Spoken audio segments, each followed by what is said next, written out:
My name is Serena. I am 41 years old, and for 14 years I believed I had the perfect life. I believed I had a loving husband, a happy home, and a future full of promise. I was wrong about all of it. I met Ryan when I was 27. He was handsome and charming, and from the very first moment, he made me feel like I was the most important person. After just 6 months, he held my hand, looked into my eyes, and asked me to marry him. He gave me a gold ring. He promised me forever. I said yes without a single doubt in my heart. I trusted him completely. Our life together was simple but good. We lived in a small apartment. I worked in an office.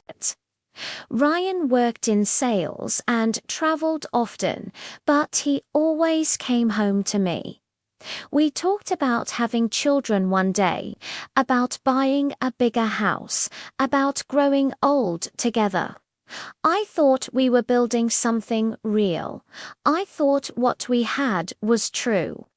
Then one ordinary afternoon, everything changed.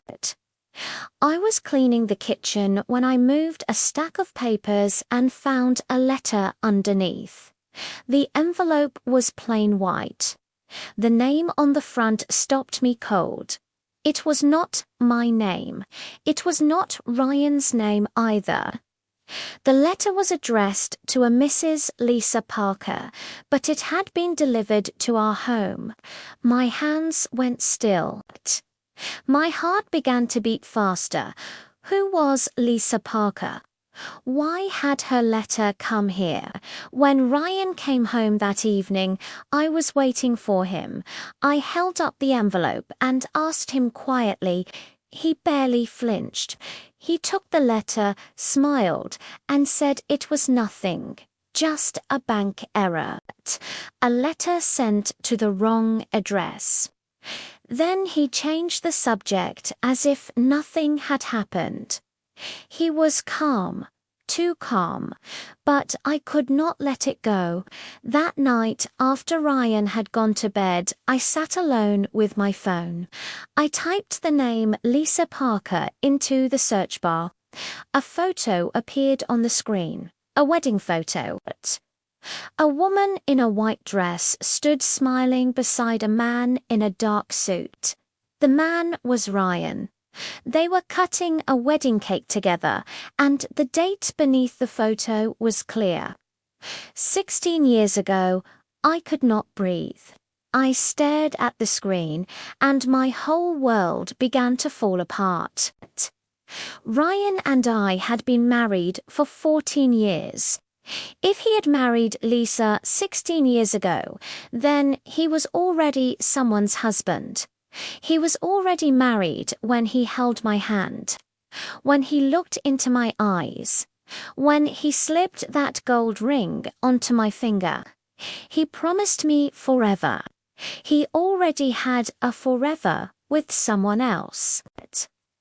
The next morning, I went to the city office and asked to see the marriage records for Ryan and Serena Parker. The woman behind the counter typed slowly, searched the files, and then looked up at me with quiet, sorry eyes. There was no record. No legal marriage between us existed anywhere, not a single document. But our wedding, the ceremony, the vows, the ring, none of it had ever been real. I had never been his wife. One had been his secret. 14 years.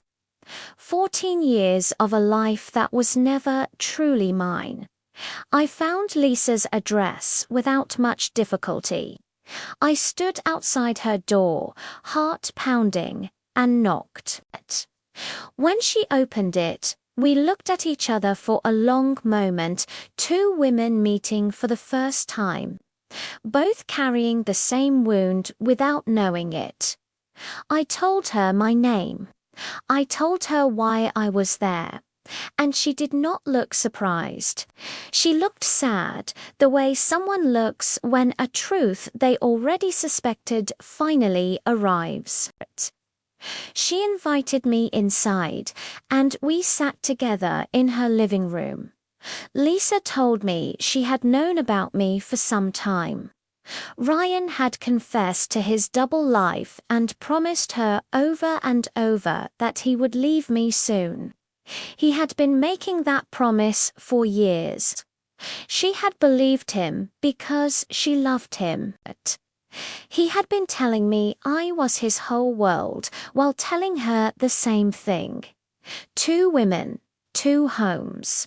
1 man with no conscience. I felt deeply sorry for Lisa. We were both victims of the same lies. I made a decision. I was not going to protect Ryan's secrets any longer. I sat down and wrote a clear, detailed email to his boss explaining everything: the 2 marriages, the years of deception, the man behind the professional face. I also called his mother and told her the truth about her son. His mother wept. His boss fired him shortly after. The life Ryan had so carefully constructed began to collapse around him, just as mine had collapsed around me. A few days later, he came to my door. He looked broken, tired, hollow, nothing like the confident man who had once made me feel so special. He begged me to forgive him.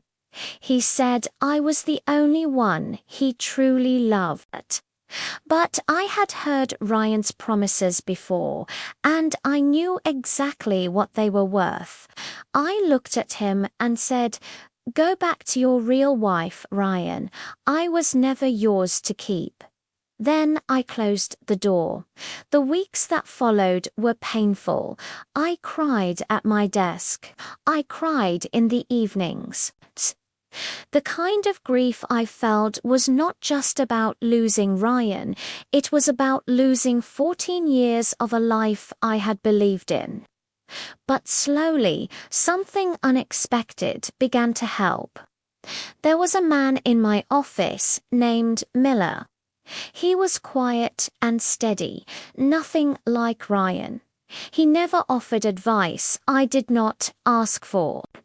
He simply listened when I needed to speak, and he was honest in a way I had never experienced before. There was no performance with Miller, no charm designed to distract. Just kindness, plain and real. I began to understand the difference between a man who is good at making you feel loved and a man who actually loves you. Ryan had given me beauty and promises. Miller gave me something far more valuable: the truth every single time. I do not think about Ryan anymore. I do not miss the life I thought I had because now I know it was never real. Lisa is free now too, and I hope she finds peace. As for me, I have stopped grieving a lie and started building something honest. For the first time in a very long time, I feel genuinely free, not because I found someone new, but because I finally found my way back to myself.